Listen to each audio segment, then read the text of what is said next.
Bismillahirrahmanirrahim. Assalamualaikum warahmatullahi wabarakatuh. Nama saya Kirana Septiandista, NIM T 2018-3447. Saya dari kelompok 3 yang akan menjelaskan tentang makalah tugas-tugas kependidikan profesional. Langsung saja, saya sebagai presenter pertama akan menjelaskan tentang tugas tenaga kependidikan di bidang layanan administrasi. Sebelum saya menjelaskan tugas-tugas tenaga kependidikan di bidang layanan administrasi, saya akan menjelaskan dulu apa itu tenaga kependidikan. Tenaga kependidikan adalah anggota masyarakat yang mengabdikan diri dan diangkat untuk menunjang penyelenggaraan pendidikan. Semua yang termasuk ke dalam lembaga kependidikan adalah kepala satuan pendidikan, pendidik, dan tenaga kependidikan lainnya. Tadi kan sudah dijelaskan yang termasuk tenaga kependidikan itu ada kepala satuan pendidikan, pendidik, dan tenaga kependidikan lainnya. Kepala satuan pendidikan itu adalah orang yang diberi wewenang dan tanggung jawab untuk memimpin satuan pendidikan tersebut. Contoh dari kepala satuan pendidikan adalah kepala sekolah, direktur, rektor sekolah, dan lain-lainnya. Selanjutnya adalah pendidik. Pendidik adalah orang yang sebagai pengajar. Disebut juga dikenalnya sebagai pengajar. Pengajar adalah orang yang berpartisipasi dalam menyelenggarakan sebuah pendidikan yang biasanya sering dikenal dengan pengajar. Siapa saja itu pendidik? Pendidik itu guru, dosen, konselor, widyaswara, infrastruktur, dan lain-lain sebagainya. Oh iya, ustadz atau ustadzah itu juga termasuk pendidik dalam sebuah taman pendidikan Quran.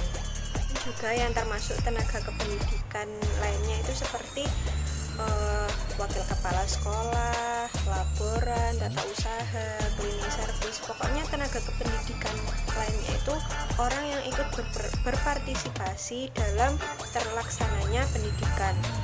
Jadi kan ada cleaning service itu juga ikut bersih-bersih di sekolahan, ada laboran yang mengurus laboratorium, ada pustakawan yang mengurus perpustakaan, dan lain sebagainya. Baik, bahwasanya perlu ditekankan lagi, perbedaan tenaga kependidikan dan pendidikan jelas berbeda. Tenaga kependidikan itu adalah orang yang berpartisipasi dalam pendidikan untuk menyelenggarakan suatu pendidikan. Sedangkan pendidik adalah orang yang mengajar dalam suatu pendidikan. Jadi jelas berbeda ya. Tenaga kependidikan itu termasuk orang yang berpartisipasi dalam sebuah pendidikan. Jadi mereka turut membantu agar pendidikan bisa berjalan dengan lancar. Contohnya pendidik itu seperti guru, dosen, ustadz, pamong belajar, widyaswara, infrastruktur, tutor, fasilitator, dan lain sebagainya, masih banyak. Administrasi adalah sebuah kegiatan rutin catat-mencatat, mendokumentasikan semua kegiatan, serta menyiapkan surat menyurat dalam segala aspek kegiatan untuk sebuah laporan.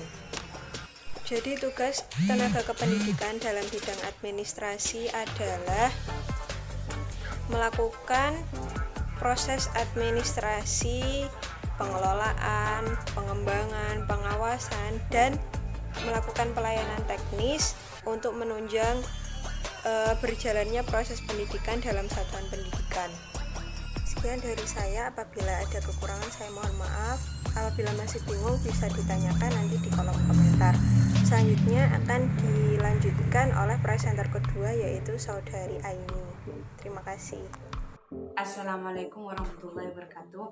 Perkenalkan, nama saya Nuraini, NT 2018-3445. Di sini saya dari kelompok 3 yang akan menjelaskan penjelasan dari sebelumnya itu dari Mbak Kirana. Saya akan menjelaskan tentang poin B, yaitu tugas tenaga kependidikan dalam pengelolaan. Menurut perundang-undang yang berlaku di Indonesia, yaitu Undang-Undang Sistem Pendidikan Nasional Nomor 20 Tahun 2003, khususnya bab 1 pasal 1 ayat 5, menyebutkan bahwa Tenaga kependidikan itu adalah anggota masyarakat yang mengabdikan diri dan diangkat untuk menunjang penyelenggaraan pendidikan.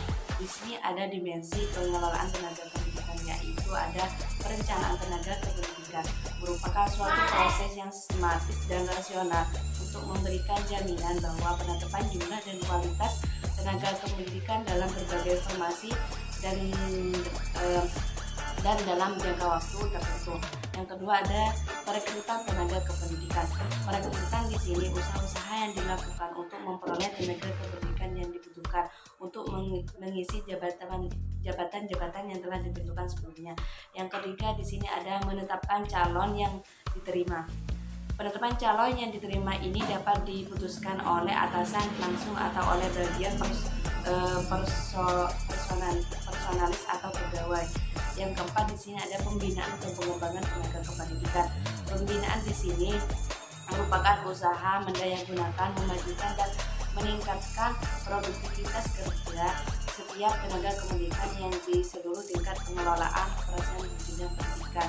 Yang kelima di sini ada penilaian tenaga kependidikan, merupakan usaha yang dilakukan untuk mengetahui seberapa baik tingkat kerja seorang tenaga kependidikan seperti itu. Yang keenam ada di sini kompensasi bagi tenaga kependidikan.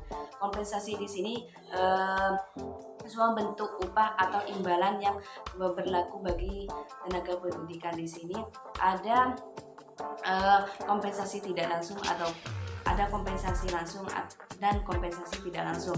Kompensasi langsung itu seperti kayak upah gaji intensif, dan kompensasi tidak langsung itu kayak asuran seperti fasilitas yang sudah disediakan dan juga rekreasi dan sebagainya.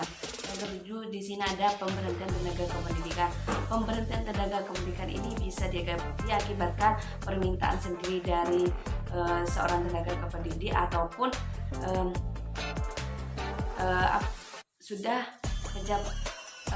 ataupun melakukan penyelewengan seperti itu. Yang selanjutnya di sini saya akan menjelaskan tentang tugas-tugas tenaga kependidikan di bidang layanan instruksional.